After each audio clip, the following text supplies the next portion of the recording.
Olá, uma boa tarde. Convido a você a fazer uma viagem no tempo para nós compreendermos um assunto de grande importância para o nosso tempo presente, é o estudo das profecias.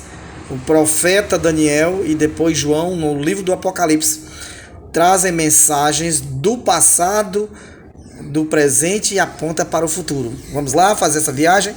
Mas para isso vamos fazer uma oração. Querido Deus e bondoso Pai que habita nos céus, estamos aqui na Tua presença para ouvir a Tua voz, compreender assuntos importantes a respeito do tempo, começando pelo passado, chegando ao presente e indicando o futuro. Que o Espírito Santo nos dê sabedoria, compreensão sobre este assunto de grande importância para o destino da humanidade.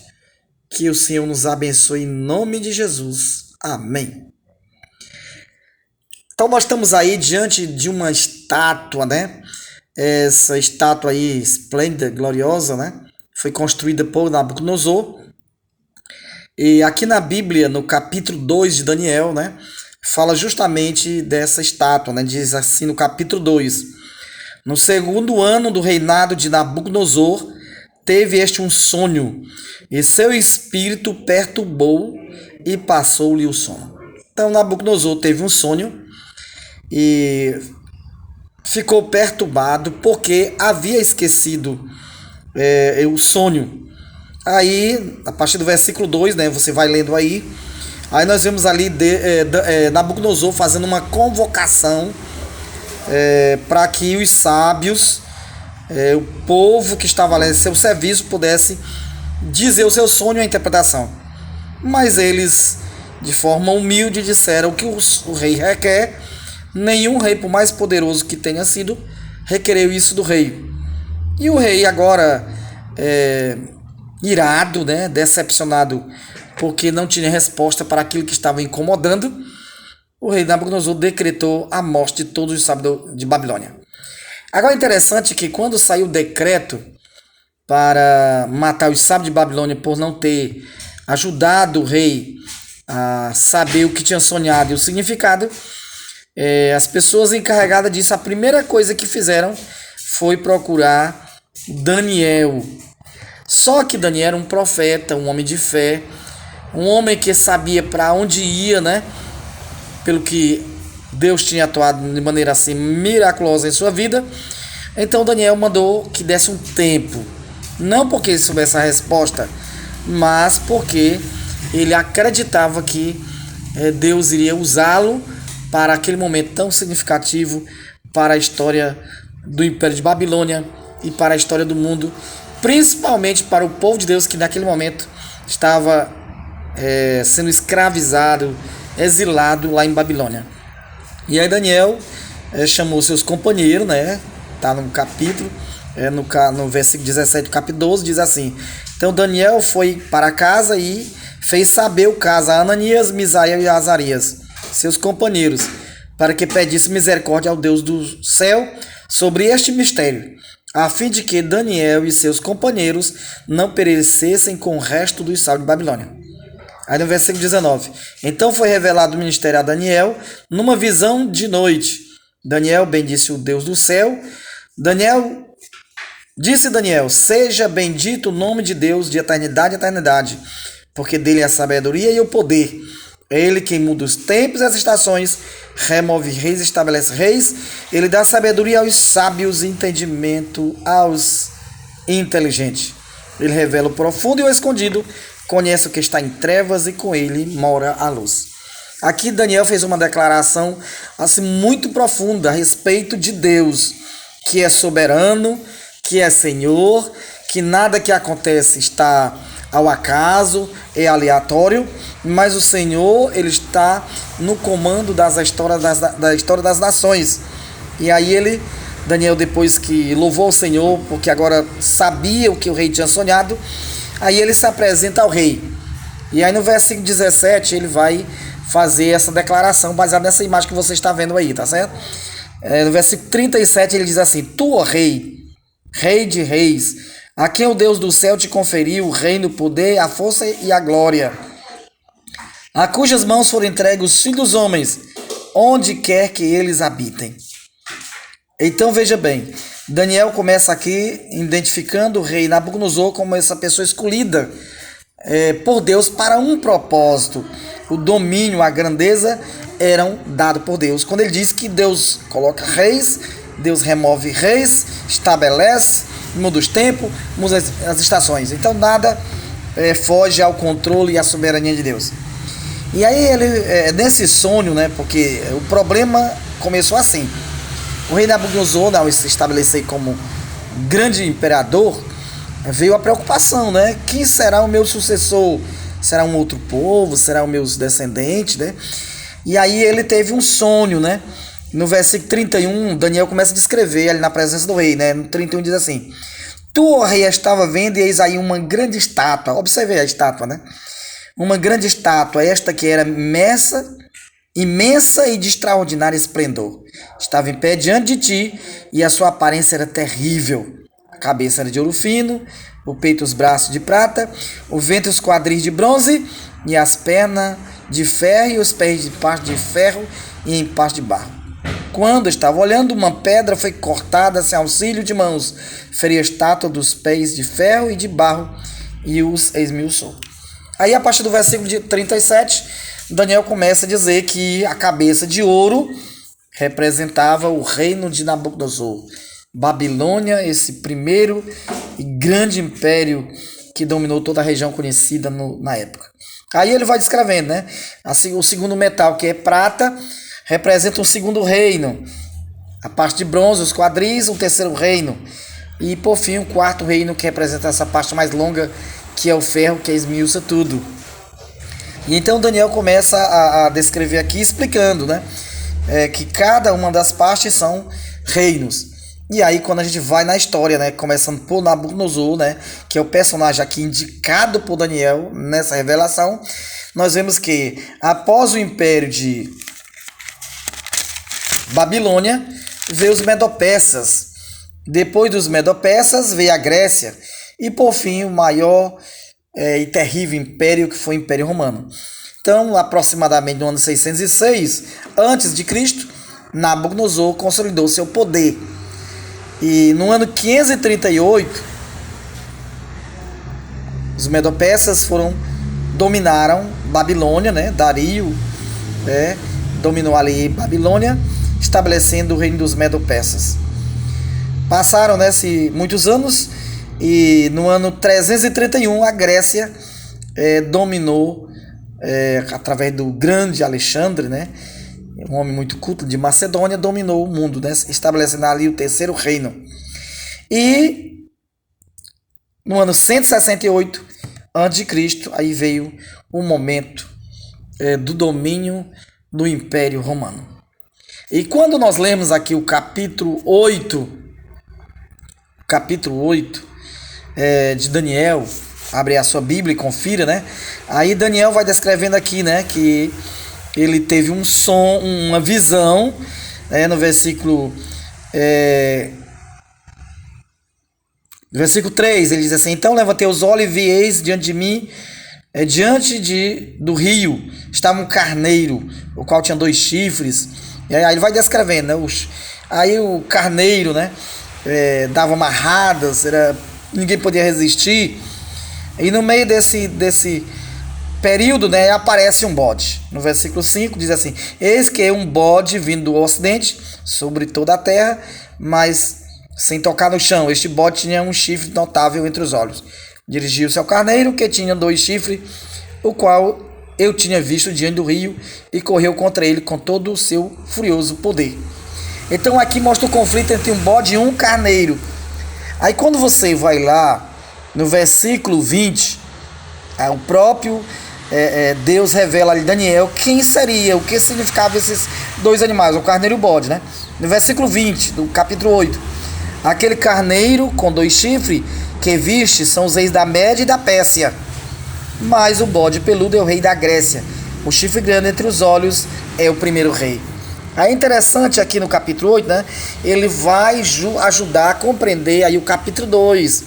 Babilônia foi o primeiro império mundial, no ano 606 né, tornando-se um império consolidado. E aí em seguida vem os Medo-Persas, né, que nesta visão aqui do capítulo 8, Daniel deixou claro, né, que esse carneiro era o poder, era o governo dos Medo-Persas, e o bode representava o rei da Grécia. Então aqui na Bíblia nós já identificamos o reino de Babilônia, o reino dos Medo-Persas e o reino da Grécia, os três impérios. E é interessante que quando Daniel fala de Babilônia, ele estava ali em Babilônia. Mas quando ele fala dos Medo-Persas e da Grécia, aí ele está indicando algo para o futuro. Isso é profundo demais, é muito interessante, porque o profeta Daniel está falando de algo que iria acontecer séculos depois. Não é interessante? Aí quando você volta no capítulo 7, aí aparecem outros animais, né? No versículo 4 do capítulo 7 aparece um leão, né? Aí no versículo 5 aparece um urso, no capítulo 6 aparece um leopardo, e no capítulo 7 aparece uma besta de 10 chifres. Aí a própria Bíblia dá a interpretação. No capítulo 7, versículo 17, diz assim: estes grandes animais, que são quatro reis que se levantarão da terra. 4 reis se levantarão da terra. Então a profecia aqui ficou clara, né? Os 4 impérios que dominaram o mundo, né? Babilônia, Medo-Pérsia, Grécia e Roma. Então todos esses capítulos 2, o 7 e o 8 estão enfatizando o mesmo assunto. Os impérios que deveriam governar, deveriam se opor ao governo de Deus, mas que teriam oportunidade de governar, de exercer autoridade aqui na terra. E interessante que vinha de Deus. Os seres humanos muitas vezes ignoram que Deus é o soberano Senhor. E que mesmo nesse conflito entre o bem e o mal, entre Cristo e Satanás, Deus vai guiando a história para um propósito. Revelar o caráter do mal, né? O caráter dos anticristos, né? E todos aqueles que se opõem ao povo de Deus, à sua palavra, né? Aí aqui no capítulo 7, a partir do versículo 23, diz assim: o quarto animal será o quarto reino da terra, o qual será diferente de todos os reinos, e devorará toda a terra, pisará os pés e fará em pedaços. Os 10 chifres correspondem a 10 reis que se levantarão daquele mesmo reino. É interessante, né, que o Império Romano, ele, na sua decadência, foi invadido pelas tribos bárbaras e dividiram o Império em 10 reinos. Interessante, né? 10 reinos. Agora é interessante que aqui, bem no final do versículo 24, diz assim: se levantará outro, qual será diferente dos primeiros, e abaterá a 3. Então, eram 10, mas num conflito aí, 3 seriam destruídos. E aí quando nós vamos lá ali na profecia, nós vemos que a Itália, o Império Romano cair, ao procurar estabelecer um novo império, agora na liderança do Papa, né? Então ali houve um conflito, havia resistência e foram 3 destruídos. E aí ficando apenas 7, que é o G7 da Europa, né? São os países da Europa que permanecem até hoje. E aí entra uma nova fase, né? Com o estabelecimento do papado, né? Ali, após a queda do Império Romano, né? E ali foi um poder, né, que estava ali no mesmo trono, no mesmo império, na mesma linha de governo, de sistema, mas agora com um formato diferente. Agora estava direcionado para a religião, né? E aí no versículo 25 do capítulo 7, a profecia indica coisas terríveis, como diz assim: proferirá a palavra contra o Altíssimo, magoará os santos do Altíssimo e cuidará de mudar os tempos e as leis. E os santos lhe serão entregues nas mãos por um tempo, 2 tempos e metade de um tempo. Então aqui fala, né, que depois da derrota dos 3 reinos, né, se estabelecendo ali o G7, né, o grupo de nações que colonizaram o mundo, né, que dominaram o mundo ali da Europa, mas esse novo império, esse novo reino iria agora destruir 3 e se estabelecer, mas a guerra seria contra Deus, uma guerra diretamente contra Deus. Aí quando você vai lá em Tessalonicenses, você vai aí no capítulo 2 de 2 Tessalonicenses, aí você vê assim uma questão bem assim, a respeito desse poder, né? No versículo 3 de capítulo 2, diz assim: ninguém de nenhum modo vos engane, porque isto não acontecerá sem que primeiro venha a apostasia e seja revelado o homem da iniquidade, o filho da perdição, o qual se opõe e se levanta contra tudo que se chama Deus, ou objeto de culto, a ponto de se assentar no santuário de Deus, ostentando-se como se fosse o próprio Deus. Não vos recordeis de que ainda convosco eu costumava dizer estas coisas, e agora sabeis o que eu detenho, para que ele seja revelado somente em ocasião própria. Aí no versículo 7, com efeito o ministério da iniquidade já opera e aguarda somente que seja afastado aquele que agora o detém. Então será de fato revelado o iníquo, a quem o Senhor Jesus matará com o sopro da sua boca e destruirá pela manifestação da sua vinda. Ora, o aparecimento do iníquo é segundo a eficácia de Satanás, com todo o poder e sinais e prodígio da mentira, e com todo engano de injustiça dos quais perecem, porque não acolheram o amor da verdade para serem salvos. E por esse motivo, pois que Deus lhe manda a operação do erro, para dar crédito à mentira, a fim de serem julgados todos quantos não deram crédito à verdade, antes, pelo contrário, deleitaram-se com a injustiça.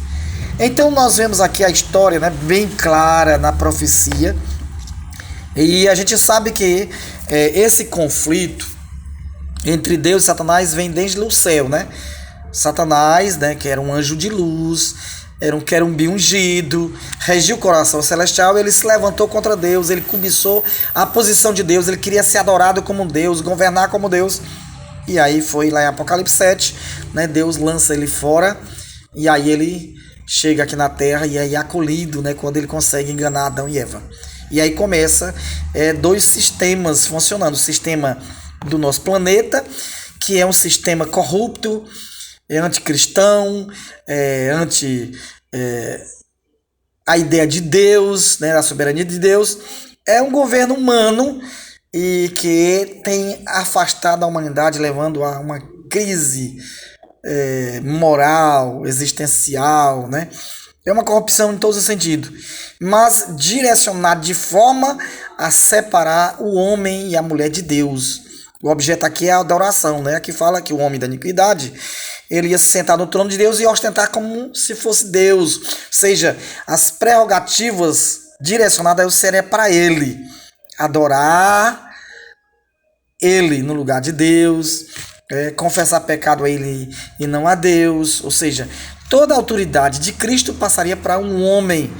E esse homem a Bíblia chama filho da iniquidade, filho da perdição, que iria atuar de maneira desastrosa e desencaminhar a humanidade. Mas o que é interessante aqui, a partir do versículo 9, 10 e 11, 12 de 2 Tessalonicenses capítulo 2, é que também não estava fora o controle de Deus. Aqui diz Deus que porque o homem não acolheu a verdade para ser salvo, não aceitou a palavra de Deus, não quis os princípios, as leis do estatuto de Deus, então Deus iria permitir que a operação do erro se crescesse, propagasse e dominasse, né? Lá no capítulo 8, lá diz, né, que a verdade seria jogada por terra e a mentira prosperaria, cresceria. Então a gente vê que esse poder, ele não é por acaso também. O ser humano escolheu a mentira, a negligência, a desobediência, a se rebelar-se contra Deus, então Deus deixa colher os frutos das suas escolhas, as consequências do seu pecado, né? Então, o homem da iniquidade, ele vem para levar a julgamento e condenação aqueles que não amaram a verdade. Porque Deus nunca deixou o ser humano sem luz. Assim que Adão e Eva pecou, Deus veio ao encontro de Adão e perguntou: aonde tu estás? Comeu do fruto proibido? E Adão estava nu, porque tinha pecado contra Deus. E aí Deus veio a Abel, né, especificar ali um sacrifício, um cordeiro que representava o seu filho, que foi morto desde a fundação do mundo, E aí quando vem Israel como nação, como lâmpada, né? Eles que escreveram a Bíblia, foi onde Deus se relacionou com o ser humano de uma forma assim tão direta, foi com Israel, para que Israel levasse esperança, luz a todas as nações. Mas as nações, em vez de submeterem, de aprenderem com Israel a adorar o verdadeiro Deus, eles foi perseguir, foi se opor. E aí vem a história de Babilônia, Medopécia, Grécia, né? O Império Romano, a Síria. Aí eu vou dar aqui algumas dicas aqui para você ler, que vai ajudar você a compreender bem esse assunto. Vamos ver aqui uma chave de elementos que é importante para você compreender a profecia. Aí você vai ler com calma e vai entender, né? Em Apocalipse 1, versículo 20, lá deixa claro que quando fala de estrelas, está falando de anjos, candeeiros, igrejas. Em Apocalipse 17, 9, que fala da besta de 7 cabeças, 10 chifres, diz que as 7 cabeças são 7 montes. Leia e confira na Bíblia, 17, 9. São também 7 reis. Apocalipse 17, 11. A besta também, o 8º rei. Apocalipse 17, 12. 10 chifres, 10 reis. Daniel também, né? 7, 23 também fala, 24, que os chifres seriam 10 reis. Apocalipse 17, 15. Água significa povos, nações. Apocalipse 17, 18. Mulher, cidade. Então, a mulher que está montada numa besta, uma mulher vestida de escarlata, poderosa, que embriagou a humanidade com seu vinho de corrupção, de mentira. Então, representa uma cidade que tem influência política e religiosa no mundo todo. Apocalipse 17, 5. Aí fala da grande Babilônia, né? Aquela cidade corrupta, onde tinha orgia, tinha feitiçaria, tinha tudo que separava o homem de Deus.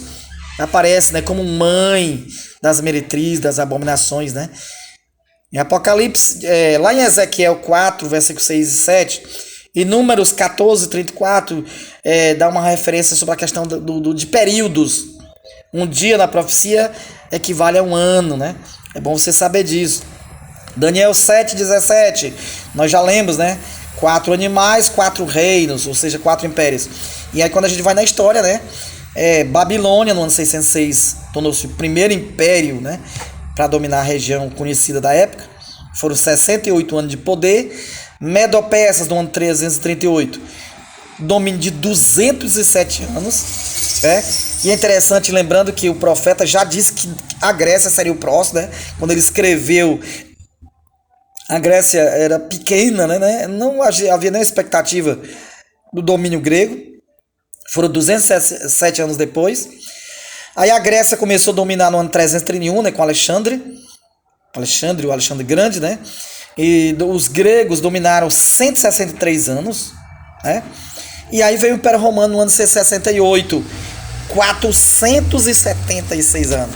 Então começou antes de Cristo, né? Jesus nasceu, foi julgado por Pôncio Pilato, governador romano, e aí continuou o Império Romano.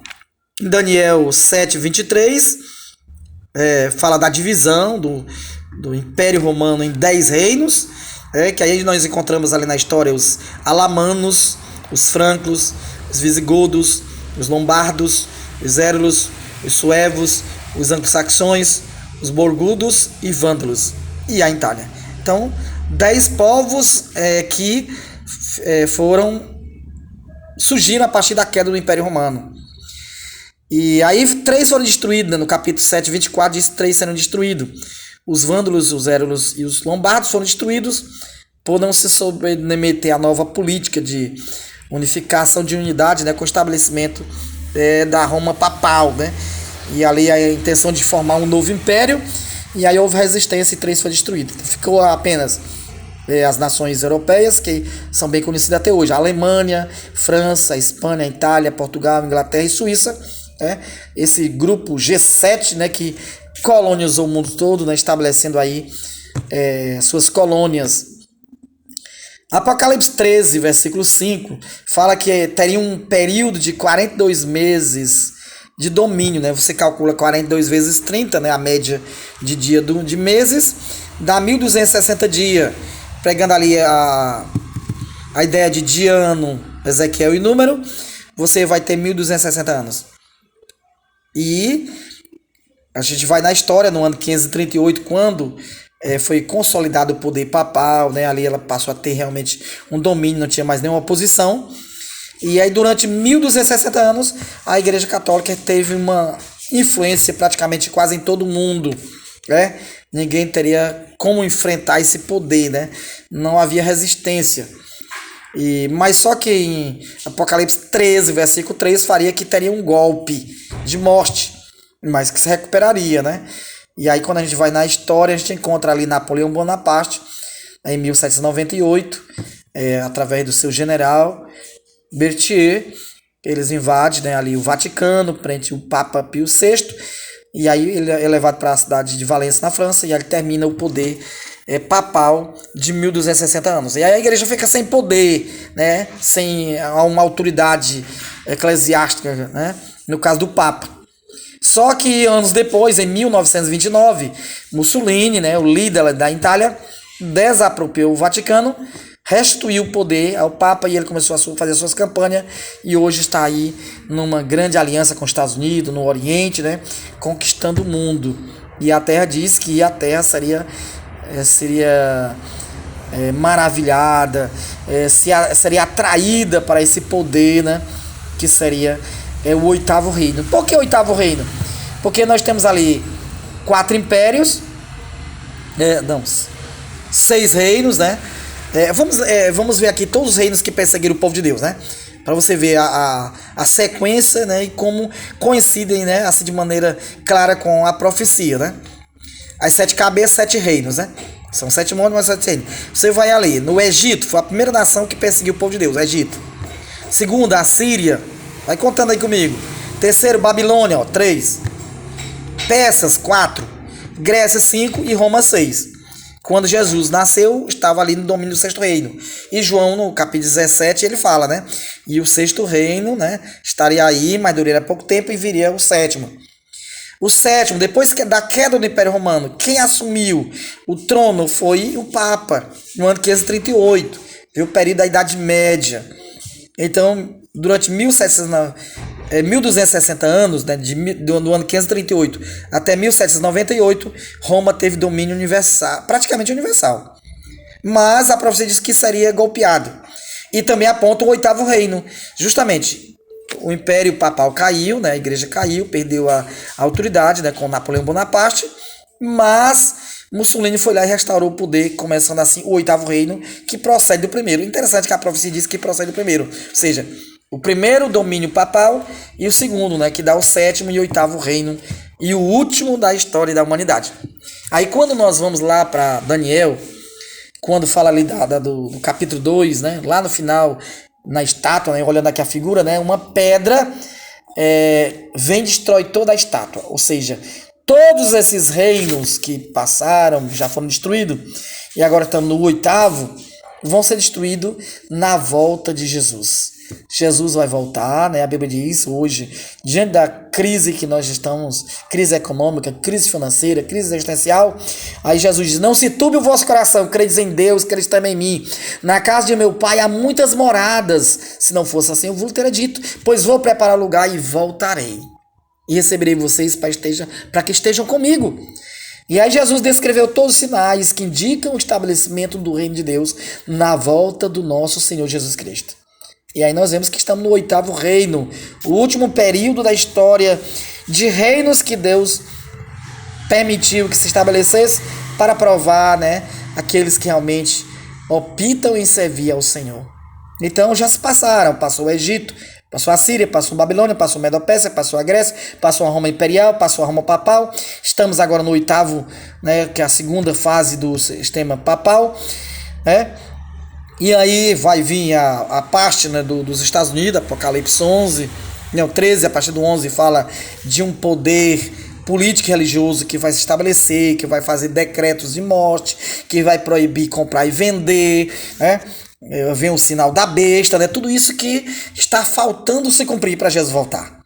Está faltando 666, de fato, ser consolidado, perseguição religiosa, o povo de Deus perdendo todos os seus direitos civis, direito de cidadão, serão fugitivos. Então teremos aí um período de dificuldades.